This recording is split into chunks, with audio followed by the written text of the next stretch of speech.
నేను ఈ వీడియోలో ఎగ్ బిర్యానీ చేస్తున్నాను. ముందుగా ఎగ్స్ని వాటర్లో ఉడకబెట్టుకోవాలి.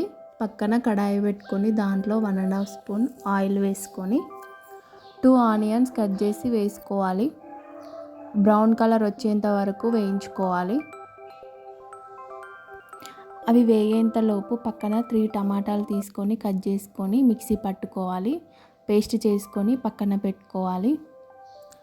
ఆనియన్స్ అయితే ఇలా బ్రౌన్ కలర్ వచ్చేంత వరకు వేయించుకోవాలి. పక్కన ఎగ్స్ అయితే ఉడికినాయి. మా పిల్లలకి ఇచ్చేసాను, వాళ్ళు పొట్టు తీస్తున్నారు.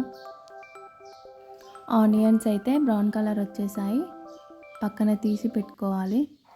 అదే బౌల్లో ఒక హాఫ్ పావు ఆయిల్ వేసుకొని మసాలాలు వేసుకోవాలి. కొద్దిగా బిర్యానీ ఆకు, పువ్వు, ఇలాచీలు, లవంగాలు, సాజీరా, దాల్చిన చెక్క అవి వేసుకున్న తర్వాత ముందుగా పేస్ట్ చేసి పెట్టుకున్న టమాటా పేస్ట్ని కూడా వేసుకోవాలి. వేసుకొని బాగా ఫ్రై చేసుకోవాలి. దాంట్లో వాటర్ మొత్తం పీల్చుకునేంత వరకు ఫ్రై చేసుకోవాలి. కొద్దిసేపు మూత పెట్టుకోవాలి. అంతలోపు మనం వేరే కడాయి తీసుకొని కొద్దిగా ఆయిల్ వేసుకొని ఎగ్స్ని ఇలా కొద్దిగా ఫ్రై చేసుకోవాలి. దాంట్లో కొద్దిగా పసుపు వేసుకొని ఫ్రై చేసుకోవాలి. టేస్ట్ బాగుంటుంది. పక్కన ఇంకొక బౌల్ తీసుకొని దాంట్లో ఎసరు పెట్టుకోవాలి. 2 గ్లాస్ రైస్కి 3 గ్లాస్ వాటర్ పోసుకున్నాను. దాంట్లో 2 ఇలాచీలు, 2 లవంగాలు, బిర్యానీ ఆకు, పువ్వు, సాజీరా, కొద్దిగా సాల్ట్, కొద్దిగా ఆయిల్ వేసుకోవాలి.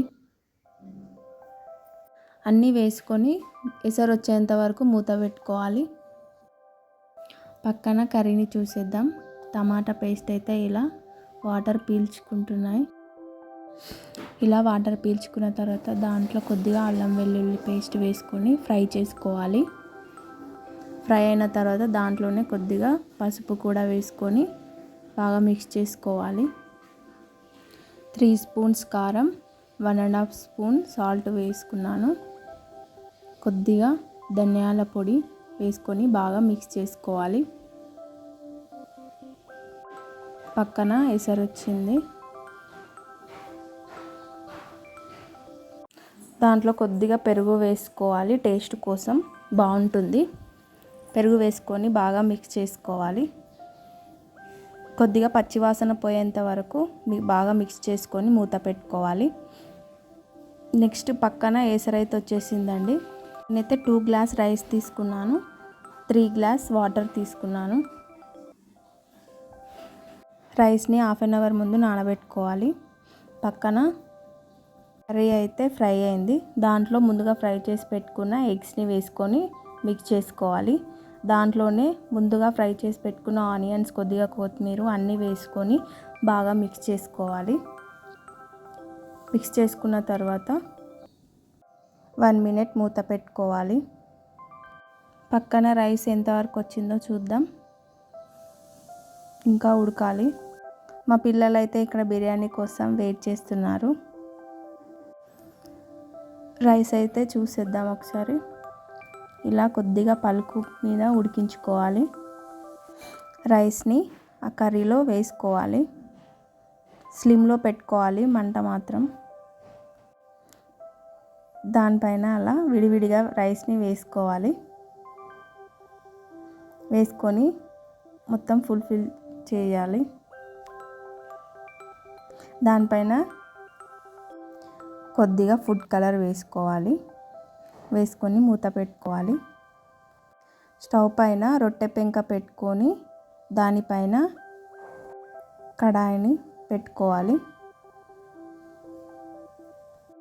దానిపైన ఇలా బరువుగా ఉన్న ఇలా రోల్ని పెట్టుకోవాలి. మీ దగ్గర ఏదైనా సరే బరువుగా ఉండేది పెట్టుకోవాలి, లోపల ఆవిరి బయటికి రాకుండా.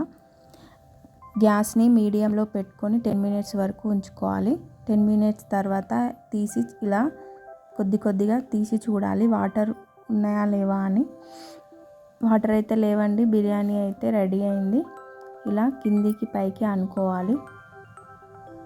బాగా మిక్స్ చేసుకోవాలి.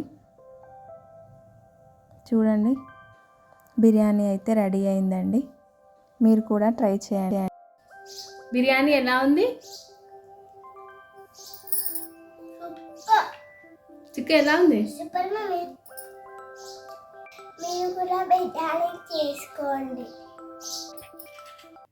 చెప్పు చుక్కు. నేను చెప్పాను, నాకు ఇది ఒక్కటే సబ్స్క్రైబ్ చేసుకోండి, పక్కన గట్టిగా కొట్టండి.